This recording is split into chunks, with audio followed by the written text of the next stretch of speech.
फराज किदवई, हिंदू एकजुटता में नकारात्मकता कैसे दिख गई भाई? एकजुटता की बात में निगेटिविटी भी होती है क्या? ये पहली बार आज पता चला। राकेश जी, आपके चैनल का गलत इस्तेमाल हो रहा है और आपको पता भी नहीं चला। अब पूछिए कैसे। आवाज आ रही है? बोलिए बोलिए, बिल्कुल आवाज आ रही है, सुन रहा हूं जी देखिए, भारतीय जनता पार्टी और दानिश भाई, ये बड़े भाई छोटे भाई हैं। ये लोग दिल्ली में शाम को आपस में बैठ करके कॉफी पीते हैं और उसके बाद में बोलेंगे कि टीवी पे तुम हमको ये बोलना, हम तुमको ये बोलेंगे, ताकि वोटों का ध्रुवीकरण हो। मुसलमान हम ले जाए, हिंदू तुम ले जाओ। लेकिन आदरणीय अखिलेश यादव की जो पीडीए क्रांति है वो इनके भाईचारे को हमेशा से उसके बीच में रहेगी। अब देखिए राकेश भाई, मैंने ये इसलिए बोला कि हमारे राष्ट्रीय अध्यक्ष जी का नाम लिया था दानिश जी ने। अब जहां तक रही बात भारतीय जनता अच्छा, एक बात कह दूं फराज किदवई जी, एक बात कह दूं, आपकी पार्टी में अंदर विरोधाभास है। आपकी पार्टी खुद नहीं पता कि वो किस रास्ते पर चलती है। पूछिए कैसे, जिस अंदाज में आपने कहा। तो मैं बता देता हूं कैसे। मुलायम सिंह यादव जी ने खुद ही कह दिया था कि फिर से मोदी सरकार आ जाएगी। अजीब स्थिति, आप चुनाव में भी जा रहे हैं और मोदी सरकार वापस भी आ रही है। तो सर पहले अपने गिरेबान में झांका करिए, चलिए सवाल पर आ जाइए। देखिए राकेश जी, भारतीय जनता पार्टी के नेता और सिस्टम में जो कुछ ब्रोकर्स हैं, मैं उनमें बहुत ज्यादा फर्क नहीं समझता हूं, क्योंकि वो ब्रोकर्स व्यापारियों को कभी डराते हैं, कभी आम जनता को डराते हैं और उसके बाद में और डरा करके धन उगाही करने की कोशिश करते हैं। भारतीय जनता पार्टी भी डरा करके वोट लेने की कोशिश कर रही है। अब आप देखिए कि अभी 2 दिन पहले दिवाली गई है राकेश जी, और गोस्वामी तुलसीदास जी बोलते हैं कि राम राज बैठे त्रिलोका, हर्षित भय गए सब शोका, बैरू न कर काहू सन कोई, राम प्रताप विषमता कोई। इसका मतलब आप सब लोगों को पता होगा, आप लोग विद्वान हैं, लेकिन मैं आपकी दर्शकों के लिए बता दूं कि रामचंद्र जी के गद्दी पर बैठते ही तीनों लोग जो हैं वो अत्यंत प्रसन्न हो गए और राम जी के प्रताप से सबके मनों में भेदभाव और कुटिलता नष्ट हो गई और कोई किसी से बैर नहीं रखता था।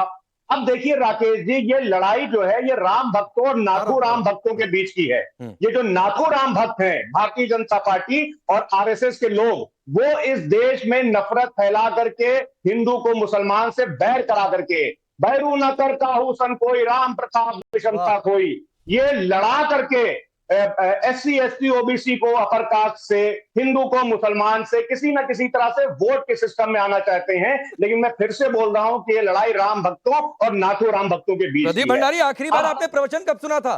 इतनी रामायण की चौपाइयां नहीं सुना था, आज आपकी इच्छा देखिए पूरी हो गई। फराज किदवई साहब, समाजवादी पार्टी इतनी राम भक्त है, झूठ मूठ का आप लोग कहते रहते हैं। मैं पूरी बात करूं राकेश जी या बंद कर दूं? नहीं, आप कर लीजिए सर। एक छोटा सा, चूंकि बड़ी आपकी चौपाइयां अच्छी लग गई तो मुझे लगा प्रदीप भंडारी से एक रिएक्शन ले लूं, फिर आ जाऊंगा आपके पास। अब मैं, प्रदीप भंडारी जी ने अभी बोला ना कि हम लोग समाज को बांटने की कोशिश करते हैं। अरे साहब, जिस चीज को प्रदीप जी आप विघटन बोलते हैं ना, जननायक आदरणीय अखिलेश यादव जी उसको सामाजिक न्याय बोलते हैं, और जिस चीज को आप विभाजन बोलते हैं, जननायक आदरणीय अखिलेश यादव जी उसको जस्टिस बोलते हैं, जिसमें सोशल जस्टिस भी आता है, जिसमें इकोनॉमिक जस्टिस भी आता है और जिसमें कल्चरल जस्टिस भी आता है। अब मैं राकेश जी आपको बताता हूं कि ये कैसे बांटते हैं और कैसे काटते हैं। आप 80-20 की बात करते हैं। अरे ठीक, एक मिनट फराज किदवई थोड़ा सा समय दीजिए, प्रदीप भंडारी रिप्लाई कर दे, फिर आ जाऊंगा। 30 सेकेंड। इनके आदर्श समाज के अंदर, इनके समाजवाद के अंदर प्रभु श्री राम टेंट में रहते हैं। इनके समाजवाद के अंदर ये 1 साल तक प्रभु श्री राम के मंदिर के दर्शन नहीं कर पाते। इनके समाजवाद के अंदर 14 साल की बच्ची का रेप करने वाला मोहित खान इनकी पार्टी में बना रहता है, क्योंकि सिर्फ एक समाज, एक धर्म से आता है। इनके समाजवाद के अंदर ये हिंदुओं में कास्ट सेंसस कराते हैं पर मुसलमानों की जाति की बात नहीं करते।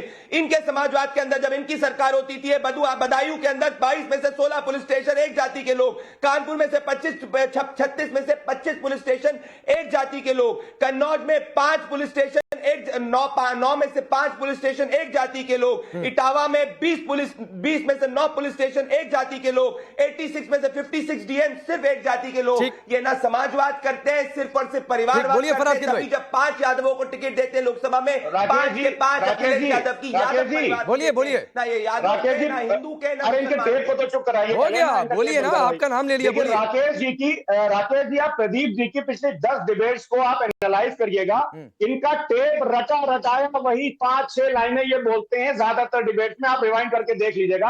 अरे प्रदीप जी, कुछ अपनी पार्टी से कहिए, कुछ डेटा वेटा दें, तो कुछ कम से कम थोड़ा सा एक्सपेंड करिए अपने डिबेट्स को, जनता भी थक जाती है। अरे फिराज जी, कम से कम मैं डेटा कोट कर रहा हूँ, आपके जैसे लुच्ची लफागी बातें नहीं कर रहा हूँ। पढ़े लिख के आया करिए, पढ़ लिख के आया करिए और समाज के अंदर कम्युनल पॉलिटिक्स मत करिए। और मैं ओपन चैलेंज ये भी बात को देता हूँ, अब मैं बताता हूँ। अरे भैया, जो गुंडा होता है तो उसको 10 या 100 डिबेट में गुंडा बोलूंगा, जो रेपिस्टों को बैक करेगा 10 में से 100 डिबेट में उसको रेपिस्टों को बैक करने वाला बोलूंगा। जिसने प्रभु श्री राम का मंदिर नहीं बनाया, 10 क्या 1000 बार बोलूंगा प्रभु श्री राम को टेंट में रखा। आपको बेटी लगती तो लगे, मैं हिंदू समाज को आपको बांटने नहीं दूंगा। आपकी जातिवादी राजनीति। अच्छा, ठीक, मैं आगे बढ़ रहा हूं। थोड़ा 2 मेहमान और इंतजार कर रहे हैं, मैं उनके पास चला गया हूं। आऊंगा फराज किदवई, थोड़ा सा 2-4 मिनट समय दीजिए, आता हूं मैं, फिर दोबारा आप लोगों के पास आता हूं और वहीं से शुरू करूंगा। अब प्रेम कुमार जी, एक बात बताइए, मेरे सवाल का सीधा जवाब दानिश ने भी नहीं दिया, मेरे सवाल का सीधा जवाब फराज किदवई ने भी नहीं दिया, तो क्या पूरा विपक्ष का इकोसिस्टम या उनकी पॉलिटिक्स इस एक नारे से हिल गई है? कौन सा नारा? योगी का बटोगे तो कटोगे? बटोगे तो कटोगे के नारे को नरेंद्र मोदी जी ने भी बताया था और फिर उन्होंने उसको करेक्शन भी किया, एक हैं तो सेफ हैं। तो करेक्शन प्रधानमंत्री जी कर रहे हैं, बटोगे तो कटोगे, और ये मान कर रहे हैं कि ये नकारात्मकता फैलाता है, काटने उठने की बात नहीं होनी चाहिए।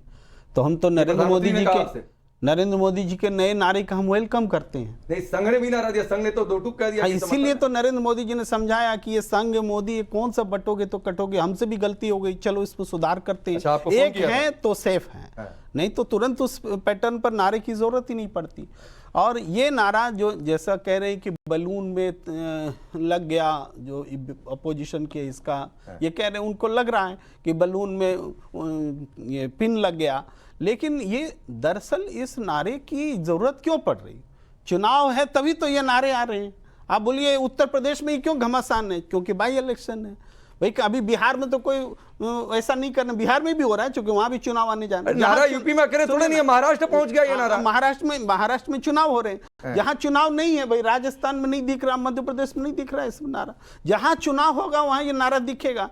और दूसरी बात है कि वो बात सही है कि AIM हो, असदुद्दीन ओवैसी हो, या कट्टरपंथ इस पक्ष का उस पक्ष का, जो उसके साथ होते हैं, वो दोनों एक दूसरे को कैटर करते हैं और कितना खुश। और दूसरी बात यह, हमें थोड़ा मीडिया पर भी बोलना जरूरी होता है पांडे जी, आप अपने ऊपर नहीं लीजिएगा, ओवरऑल बोलता हूं। जैसे जो बयान चला, खून खौल जाता है सुन करके भाई कि हिंदुओं की बहन को ये बना दिया, मल्लिकाए हिंदुस्तान बना दिया, वगैरह वगैरह, खून खौलता है।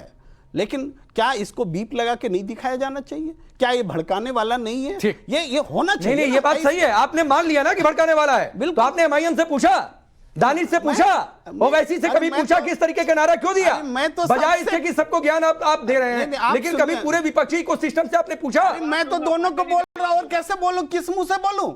दोनों कट्टरपंथी एक दूसरे को कैटर कर रहे हैं, भड़काऊ बयान देते हैं, एक कुछ बोलता है दूसरा कुछ बोलता है, मजे लेता है। भले